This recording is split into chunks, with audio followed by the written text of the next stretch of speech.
भक्तों हरे कृष्णा।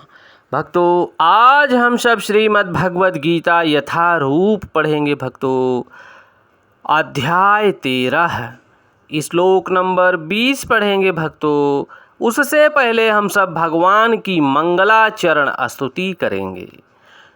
ओम अज्ञानतिमिरन्धस्य ज्ञानञ्जनशलाकया चक्षुर्मिलितं येन तस्मै श्री गुरुवे नमः।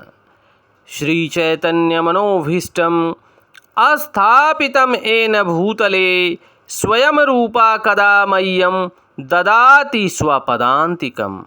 वन्देऽहं श्रीगुरुः श्रीयुतपदकमलं श्रीगुरून् वैष्णवश्च श्रीरूपं साग्रजातं सहगण रघुनाथवन्दितं तं सजीवं साद्वैतं सावधूतं परिजन सहितं कृष्ण चैतन्य देवं श्री राधा कृष्ण पादान सहगण ललिता श्री विशाखान्वितांश्च च।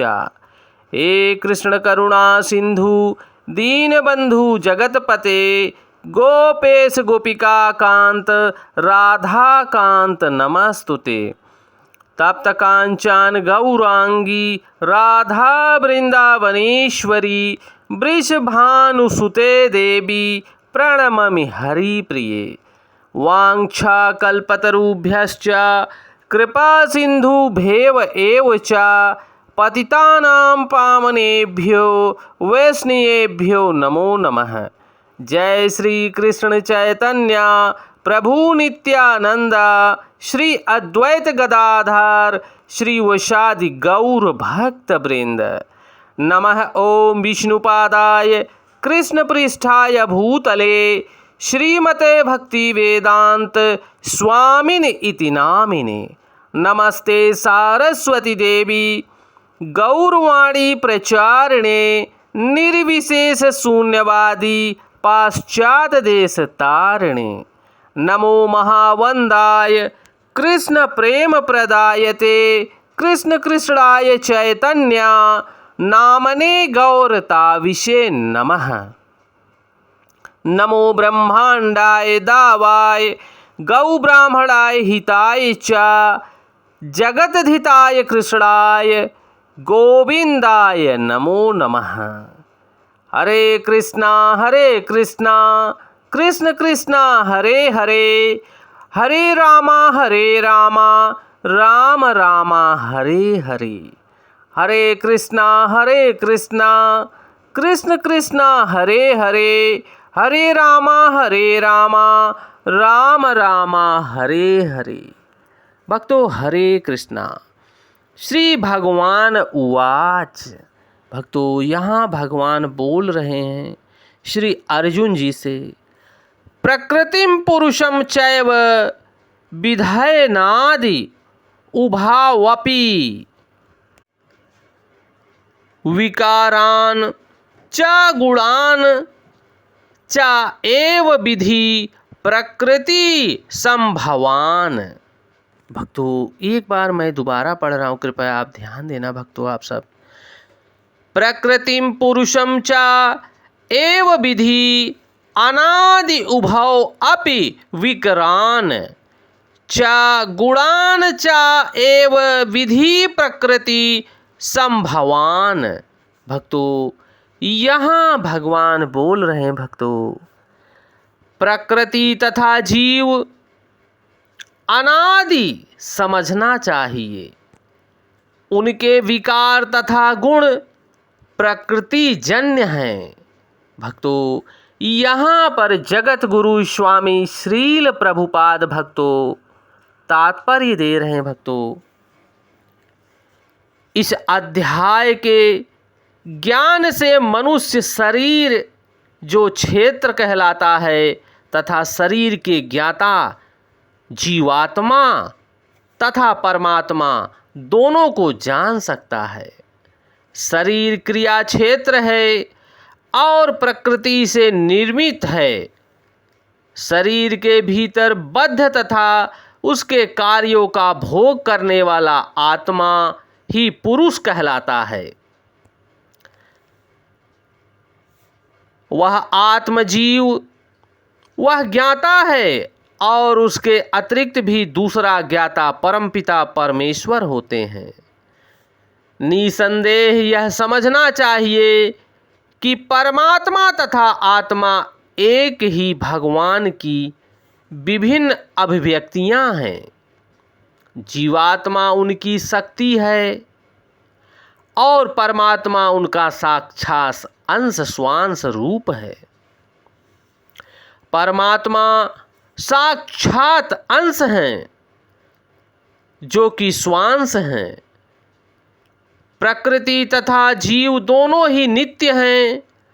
तात्पर्य यह है भक्तों कि वे सृष्टि के पहले से विद्यमान हैं।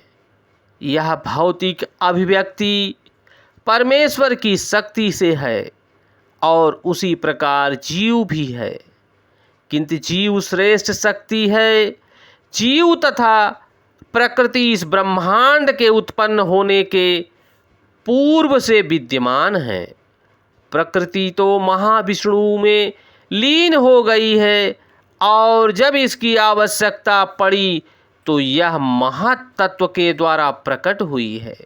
भगवान की कृपा से ही ये प्रकृति प्रकट हुई है भक्तों। इसी प्रकार से जीव भी उनके भीतर रहते हैं और वे बद्ध हैं, अतएव वे परमेश्वर की सेवा करने से विमुख हैं। इस तरह उन्हें वैकुंठ लोक में प्रविष्ट होने नहीं दिया जाता, लेकिन प्रकृति के व्यक्त होने पर इन्हें भौतिक जगत में पुनः कर्म करने और वैकुंठ लोक में प्रवेश करने की तैयारी करने का अवसर दिया जाता है, ताकि जीव अच्छे कर्म करके भक्ति करके भगवान का धाम प्राप्त कर सके। इस भौतिक सृष्टि का यही रहस्य है भक्तों। वास्तव में जीवात्मा मूलतः परमेश्वर का ही अंश है, लेकिन अपने विद्रोही स्वभाव से, अहंकारी स्वभाव के कारण वह प्रकृति के भीतर बंधा रहता है। इसका कोई महत्व नहीं है कि ये जीव या श्रेष्ठ जीव किस प्रकार प्रकृति के संपर्क में आए हैं, किंतु भगवान जानते हैं कि ऐसा कैसे और क्यों हुआ। शास्त्रों में भगवान का वचन है भक्तों कि जो लोग प्रकृति द्वारा आकृष्ट हैं वे कठिन जीवन संघर्ष कर रहे हैं, लेकिन इन कुछ श्लोकों के वर्णनों से यह निश्चित समझ लेना होगा कि प्रकृति के 3 गुणों के द्वारा उत्पन्न विकार प्रकृति की ही जीव उपज है। प्रकृति की ही तीनों गुणों की उपज है। जीवों के सारे विकार तथा शरीर के कारण हैं। जहाँ तक आत्मा का संबंध है, सारे जीव एक जैसे हैं भक्तों। सारे जीव एक जैसे हैं, परंतु कर्म अपने अपने कर्म अकर्म विकर्म सकर्म के कारण भक्तों प्रत्येक जीव का भाग्य बदल जाता है। जो जीव भगवान की शरणागति लेकर भगवान के चरणों की शरण लेता है, वह जीव निश्चित ही भगवान का धाम प्राप्त करता है। प्रत्येक जीव, मनुष्य बद्ध जीव को चाहिए कि भगवान श्री कृष्ण राधा रानी के चरण कमलों का आश्रय लेना चाहिए भक्तों। उनके नाम का श्रवण करना चाहिए, उनके गुणगान करना चाहिए, उनके लीलाओं का स्मरण करना चाहिए और भगवान के हरि नाम का संकीर्तन करना चाहिए।